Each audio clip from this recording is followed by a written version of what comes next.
नमस्कार, आप देख रहे हैं द बिहार टॉप। मैं हूं आदेशपुरी। बीपीएससी 70वीं री एग्ज़ाम आंदोलन। आपको बता दें कि आज एक महत्वपूर्ण खबर आई। कोर्ट में जो केस लड़ रहे हैं छात्रों का, senior advocate Y Giri ji, उनके द्वारा जज साहब के सामने ये गुहार लगाई गई कि व्यापक तौर पर छात्र हित जो है और उनका भविष्य जो है इस मुकदमे से जुड़ा हुआ है, अतः इसकी जल्द से जल्द सुनवाई की जाए। आज ही सुनवाई के लिए जो है वो जज साहब से रिक्वेस्ट किया गया, लेकिन बीपीएससी के जो वकील थे वो पटना में नहीं है, इस वजह से आज सुनवाई नहीं हो पाई। लेकिन सोमवार को संभावना है कि इस मामले पर सुनवाई होगी। और देखिए क्या होता है उस दिन। छात्र जो हैं वो री एग्ज़ाम के दावे को लेकर आश्वस्त है कि उनकी न्यायालय में जीत जरूर होगी, लेकिन ये बहस के बाद ही अब पता चल पाएगा। इसके साथ साथ आपको हम बता दें कि रामांशु मिश्रा सर, जो कि इस आंदोलन से शुरू से जुड़े रहे हैं, 18 दिसंबर को जब से ये आंदोलन शुरू हुआ और 30 जनवरी जब तक वो गिरफ्तार नहीं हुए, गर्दनी बाग उन्होंने नहीं छोड़ा। लगातार गर्दनी बाग में जमे रहे और गर्दनी बाग को सत्याग्रह की गंगोत्री उन्होंने बताया और काफ़ी संयम मर्यादा का परिचय जो है इस आंदोलन ने दिया है। इतने दिनों तक चलते रहा, लेकिन किसी भी तरह का दुर्व्यवहार या गलत हरकत छात्रों के द्वारा किसी भी सरकारी संपत्ति या प्राइवेट कोई भी निजी व्यक्ति को लेकर नहीं पहुंचाया गया। अपने आप में इस आंदोलन ने मिसाल पेश किया है।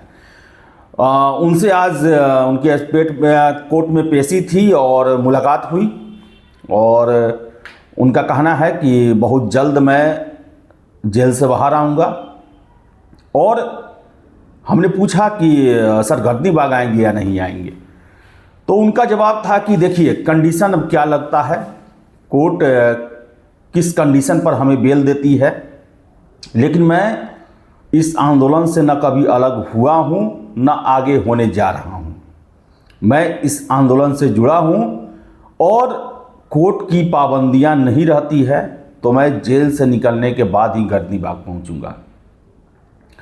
और इसके साथ साथ हमने पूछा कि एक नए स्वरूप की चर्चा हो रही है, घोषणा भी हो गई है कि गर्दनी बाग में एक नए स्वरूप में जो है आंदोलन की शुरुआत होगी। तो उनका कहना था कि केवल दावे हो रहे हैं, अभी तक कोई नहीं आया सामने। हमने किसी के बारे में नहीं सुना जो हमारे बाद गर्दनी बाग का नेतृत्व संभाला हो।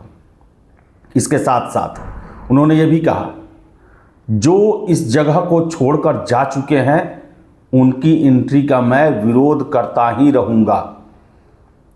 जो लोग इस आंदोलन पर उपहास उड़ाए हैं, आरोप लगाए हैं, जो वहाँ बैठे हुए हैं उनके परिवार वालों पे आरोप लगाए हैं, उनका इस आंदोलन में कभी न स्वागत हुआ है और न ही आगे होने वाला है। तो ये उनका साफ साफ जो है, बहुत सारे छात्र भी वहाँ मौजूद थे और उनसे बात हुई तो उन्होंने यही कहा कि जो लोग छोड़ के जा चुके हैं उनका यहाँ पर किसी भी तरह से एंट्री नहीं होनी चाहिए। तो ये जो है रामांशु सर का अपना मत है। उन्होंने आज जो बातें कही कोर्ट में आने के दौरान, भेंट मुलाकात के दौरान। इसके साथ साथ हम आपको बता दें कि गर्दनी बाग में नए स्वरूप की बातें कही गई। परसों ही जो है प्रेस कॉन्फ्रेंस किया गया इसको लेकर, लेकिन अभी तक कोई मेजर जो है बदलाव वहाँ पर स्वरूप में परिवर्तन देखने को नहीं मिला है। हाँ, लेकिन छात्रों का ये कहना है कि आगे आप देखेंगे और हमारा आंदोलन जो है वो फिर से एक नए जोशो खरोश के साथ सामने आएगा। और जब तक री एग्ज़ाम का जो हमारा मामला जो है उस पर सरकार या आयोग कोई सकारात्मक पहल नहीं करती है, तब तक हम यहाँ से हटने भी नहीं जा रहे हैं। हमारा सत्याग्रह, हमारा आंदोलन लगातार चलते रहेगा। तो एक बात तो कन्फर्म है कि छात्र जो है वो कमिटेड हैं इसको लेकर, और ऐसा आंदोलन कभी नहीं हुआ, इतना जीवट आंदोलन, इतना मजबूत आंदोलन, इतना अनुशासित आंदोलन, इतना मर्यादित आंदोलन कभी नहीं हुआ। और ये कभी ये भी नहीं हुआ कि इतने दिन आंदोलन चलने के बाद भी कोई भी सरकारी नुमाइंदा या आयोग का नुमाइंदा इन छात्रों से भेंट करने आए। यह भी एक अपने आप में अभूतपूर्व है, जो कि किसी भी तरीके से सही नहीं है।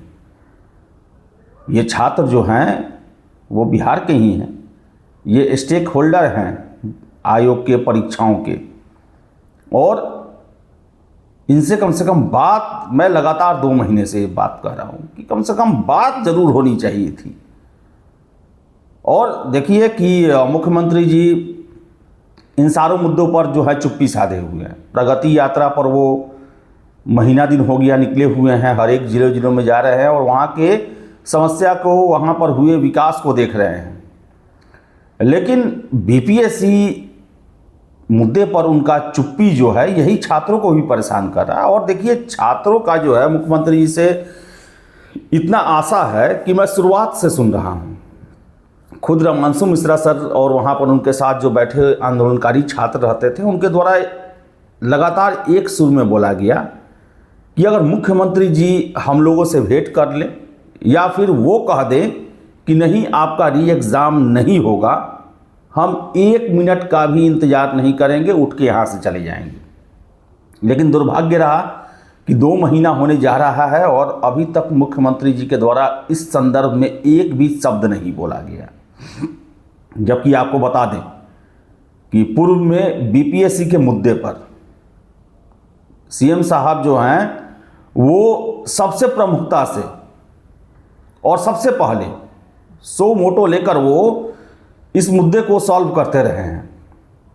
परसेंटाइल का आपको याद होगा, साफ साफ उन्होंने कहा कि नहीं 1 दिन में ही परीक्षा होगी। भाई 67वीं के एग्ज़ाम डेट को जो एक्सटेंड करना था, दिल्ली में कुछ छात्र गए, उनको ज्ञापन दिया गाड़ी में बैठते समय, और उन्होंने कहा कि हम पटना जाकर इस पर देखते हैं इसको, और पटना आते ही जो है वो डेट एक्सटेंड कर दिया गया। और यही वजह है कि छात्र जो हैं वो मुख्यमंत्री जी के हस्तक्षेप को लेकर व्याकुल हैं, लेकिन 2 महीना से मुख्यमंत्री जी के द्वारा कोई भी पहल नहीं किया गया है। कोर्ट में सोमवार को संभावना है कि इस मामले में सुनवाई होगी, और री एग्ज़ाम को लेकर छात्र जो हैं वो काफ़ी आश्वस्त हैं। इसके साथ साथ रमांशु सर का भी कहना था, आज उनसे जब मुलाकात हुई, उनका कहना है कि हमें पहले भी मालूम था री एग्ज़ाम होने जा रहा है, और अब तो री एग्ज़ाम होना ही है। और यही वजह है कि क्रेडिट लेने के लिए नए नए लोग जो हैं लालायित हुए हैं, ये सर का कहना है। तो देखिए क्या होता है। अब न्यायालय में जो है वो संभावना है कि सोमवार को इस पर सुनवाई हो जाए, और क्या होगा वो देखिए। अब न्यायालय से छात्र री एग्ज़ाम को लेकर जो है वो व्याकुल हैं, और 1 भी इंच अपने मांग से पीछे हटने को तैयार नहीं है। तो आगे देखिए क्या होता है। फिलहाल इस वीडियो में इतना ही। वीडियो पसंद आया लाइक शेयर करें, हमारे चैनल द बिहार टॉक को सब्सक्राइब जरूर कर लें। धन्यवाद।